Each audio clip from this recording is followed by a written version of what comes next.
स्वामी विवेकानंद जी कहते हैं, एक बार हम हिमालय की यात्रा कर रहे थे।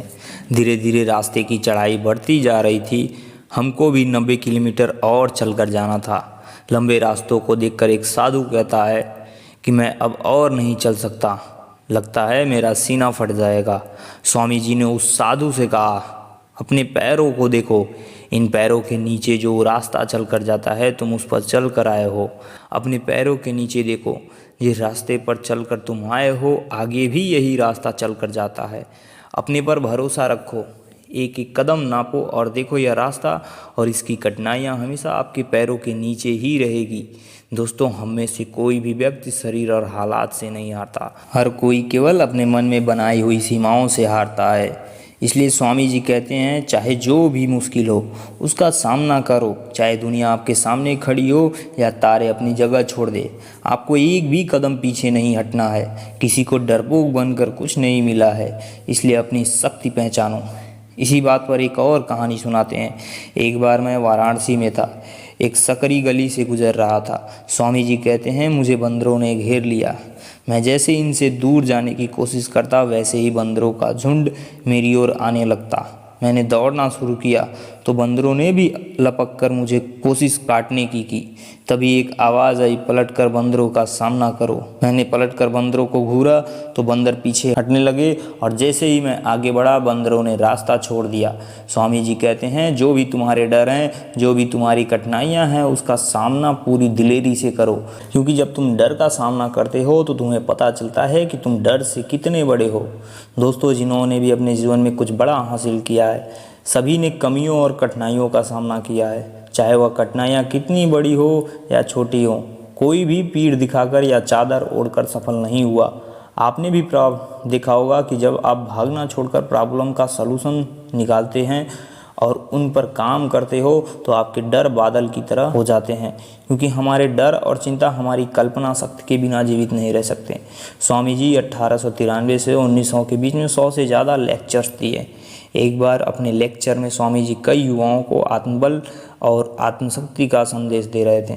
एक लेक्चर में स्वामी जी कहते हैं, मैंने आज तक उपनिषद के बाहर कुछ भी नहीं कहा और उपनिषदों में केवल आत्मबल की बात कही। हर कमी, हर परेशानी में निपटने के लिए हमें बल चाहिए, शारीरिक बल, मानसिक बल और आत्मिक बल।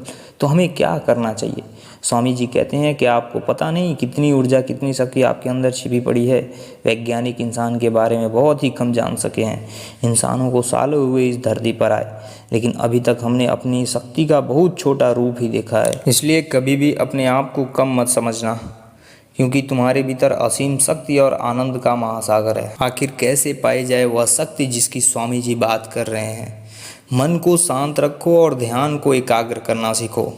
स्वामी जी कहते हैं कि जब आपका मन आपके नियंत्रण में होता है तो पूरा शरीर अपने आप कंट्रोल में आ जाता है।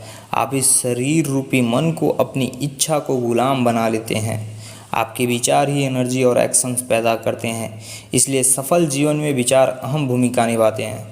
स्वामी जी कहते हैं, अगर आपको लगता है कि न्यूक्लियर एनर्जी बहुत शक्तिशाली है, यानी मेंटल में बहुत ऊर्जा छिपी है, तो यह जानते ही नहीं कि आपके विचारों में पूरी सृष्टि की शक्ति छिपी है। स्वामी जी कहते हैं कि जो तत्व यानी एलिगेंट जितना सूक्ष्म होता है वह उतना ही शक्तिशाली होता है। एकाग्र विचारों की मौन शक्ति में सबसे ज़्यादा बल होता है। इसलिए जिस इंसान का मन एकाग्र और मौन रहता है वह बड़ी आसानी से स्थितियों को प्रभावित कर लेता है। दोस्तों, आज तक आपको यह साहस किसने प्रदान किया?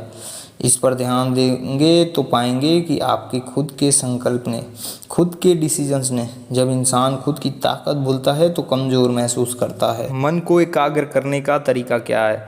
स्वामी जी एक लेक्चर में कहते हैं कि अपने आप को सर्वोच्च आदर्श से भर दो। जो भी करना चाहते हैं उस पर अपनी अच्छी तरह विचार करो। जब आप ऐसा करते हो तो आपकी सोच और बुद्धि अपने आप प्रखर होती है, जिस कारण आपको एक्शंस अपने आप सशक्त होते हैं। दोस्तों, स्वामी जी कहना चाहते हैं कि अगर आपका पर्पज नाम और पैसे कमाना है तो इसे और बड़ा कर लो। इसमें इंसान और विश्व की सेवा जोड़ लो और देखो कि इसमें अच्छा काम करके अच्छा कैरियर बनाकर अपने परिवार, समाज और देश में कितने लोगों की मदद कर सकते हैं। ऐसे उद्देश्य से आपकी फीलिंग चेंज होती है। आप विस्तार की भावना महसूस करते हैं और इसी भावना से आपकी एनर्जी बदलती है। आप नए तरीके से सोचते हैं और आपके विचार खुद परेशानी को पार कर जाते हैं। इसलिए आपका मन आपके इंटेंशन और पर्पज की शक्ति से ट्रांसफॉर्म हो जाता है। कुछ बड़ा करने की भावना हम सब अपने जीवन में कभी ना कभी महसूस ज़रूर करते हैं, लेकिन इसे लंबे समय तक बनाए नहीं रख पाते। इसलिए बड़े उद्देश्य के साथ चाहिए कांस्टेंट प्रैक्टिस। स्वामी जी कहते हैं कि कोई भी डरपोक तोते की तरह बातें कर सकता है, लेकिन संकल्प शक्ति वाला ही विचारों को एक्शन में बदल सकता है। हमेशा अपने विचारों को लक्ष्य और उसके कार्य में बनाए रखो। हम लोग लगातार कोशिश करने से, अभ्यास करने से मानसिक बल मिलता है। लगातार कोशिश करने और सचेत रहने से ही आंतरिक शक्ति प्रकट होती है। मद्रास में दिए गए एक लेक्चर में स्वामी जी कहते हैं कि सफल होने के लिए आपको केवल 2 चीज़ें चाहिए, असीमित आत्मविश्वास और आत्मबल। वे कहते हैं कि लोग समझते हैं कि आत्मबल की ज़रूरत केवल साधु और सन्यासियों को होती है। असल में हर शक्ति और बल का एक ही स्रोत है। जीवन में छोटी से छोटी मुश्किलों को पार करने के लिए आपको वही शक्ति चाहिए। आप 1 मिनट रुक कर सोचो कि आपने आज तक जितनी मुश्किलों को पार किया है, उसके लिए दृढ़ निश्चय, आइडिया और प्रेरणा कहाँ से आई है?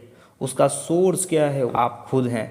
स्वामी जी कहते हैं, हम ऐसे जवान बनाना चाहते हैं जो अपनी इच्छा शक्ति को एकाग्र करके अपने अंदर असीम आत्मा की शक्ति छू सकें। ऐसी शक्ति से जिसका चरित्र बनता है वह युवा निडर, मेहनती, आज़ाद होता है। स्वामी जी कहते हैं कि इस जीवन में जो भी प्राप्त होता है उसके पीछे मौन तैयारी छुपी होती है। हम जिस कर्म भूमि से हैं उसमें कुछ गलतियों की धूल भी उठेंगे। हम सब से जीवन में कुछ गलतियां होती हैं, उन्हें सही और गलत के बोझ में मत दबाओ, बल्कि उन्हें धन्यवाद दो, क्योंकि वह तुम्हें अपने लक्ष्य की ओर ले जाती हैं।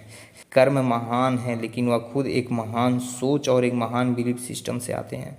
जो दिमाग महान विचार नहीं सोच सकता, वो ओरिजिनल विचार भी नहीं सोच सकता है।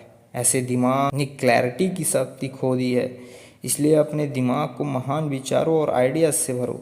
दिन रात इनको दोहराओ और अपने सामने रखो और सतत कर्म करो। इन सभी प्रक्रिया से बेहतरीन रिजल्ट सामने आएंगे। दोस्तों, वीडियो पसंद आया तो वीडियो को लाइक और चैनल को सब्सक्राइब करना नहीं भूलिएगा।